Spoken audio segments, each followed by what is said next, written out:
I've been married to music for 20 years, but I still, many times, want to and try to revisit our relationship from the time we first met.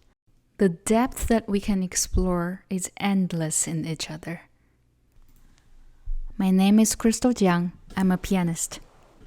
I'm very excited to be invited by the Mount Angel Abbey Bach Festival.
I started learning music from the age of 6, but my life journey with music actually started before that. The reason why I say that is my mom is also a music teacher. She sings very well, and she agreed to the proposal of my father of marriage, saying that you need to propose with buying a piano. So basically, when I am in my mom's womb, I was listening to music all the time, and so music has been always a part of my life. And right now, when I see music, I feel, actually quite recently, I feel very different with my relationship because there's always ups and downs. It's not a relationship that is always fantastic. So I felt that it's kind of like having a loving relationship. It's like I am already married to music. We are a couple. So in some ways, music is me. I am music. But in some ways, I also want to find, because after long years, long period of relationship, you kind of lose the initial passion or perspective to learn about your couple, your other half. So that's something that I've been trying to find, because I wanted to go back to my first time meeting music, my first time meeting piano. And I want to always clean my thoughts, to try to go to piano in an angle that I want to know more about this person. If I don't play piano for one day, I feel that it's okay, because for one day, for example, if 1 week I take 1 day off, I feel that I can be concentrated. Of course, that is based on if I have consistently played well, and then I miss 1 day, then I feel okay. But if I don't play piano for 2 or 3 days, I will be feeling that there's a hole in my heart. If I don't practice somehow for a week, then I feel dead. Mm-hmm. I feel emotionally dead and really down, almost like in deep depression. And I think all pianists experience deep depression, because the higher the high points, the lower the low points. But as I said before, I think it's a marriage relationship, so we always learn from music, not only about music itself, but also about ourselves. Okay. Suffer is always a theme in all pianists' life. The way I say that is not from a negative point of view.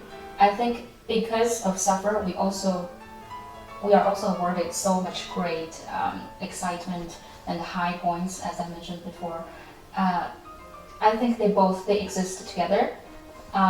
Young pianists, I don't think is a matter of age, but I do think because of more experiences, pianists can go back to the same pieces or revisit, like I said, the relationship with music more than once. So then at different age stages, you can have different status, mood, and then you learn something new about both music and yourself. I wouldn't say that a person who suffers from a lot of diseases or poverty would become a greater musician. Because I think it depends on the degree of how you experience life. Even if you have an ordinary life, you go out and you see a tree, you see a plant, you see a little animal running on the street, or you see something sad like a small duckling being treated not well from other bigger creatures in the park. These are really ordinary things, but the deeper you feel, trying to feel about these things, the more details you look into, the more connections you have with all things around you. I think that makes an artist more connected to the emotions in his or her music. I believe in imagination, I believe in mind power. I think that's two very significant or crucial factors that pianists should have. In music, there are so many moments that need imagination beyond the world, beyond the things that you see and you feel. And then the other thing, mind power. I think if a person has very strong mind power, of course I admit that I'm still learning it, then one can actually visualize whatever they want to see. In music as well, the more you see a picture in your mind and you see it with your heart, then the more your hands can do it.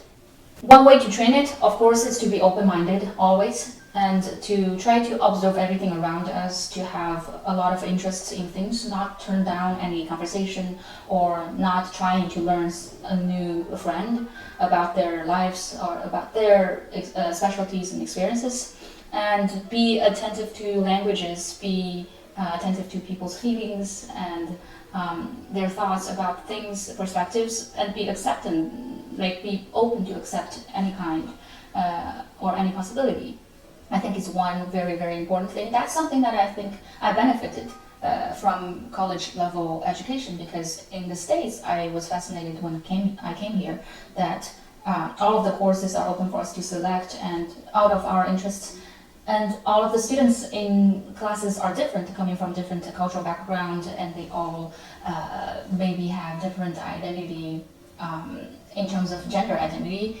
I went to Oberlin, so I did meet a lot of people, very interesting, extremely talented minds in different fields. And I think that's a chemistry that I get from university education in the States, that I know that one should be open and try to accept, try to understand where others are coming from. And I think that's crucial in pianists' mindset. The thing that I'm looking for, again, is the feeling at first sight, like the feeling of meeting someone and falling in love the first time, and being shy or being so curious about everything about my other half, and being more accepting when it comes to finding shortcomings from the other half.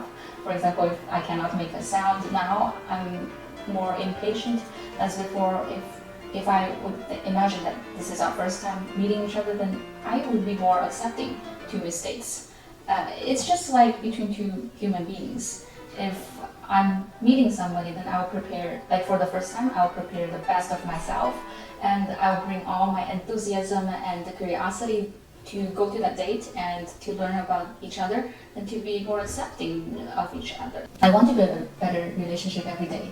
And I know it's a lifetime journey, I know that there is no end, but I really enjoy building that relationship, and that's the biggest thing that I want to keep exploring.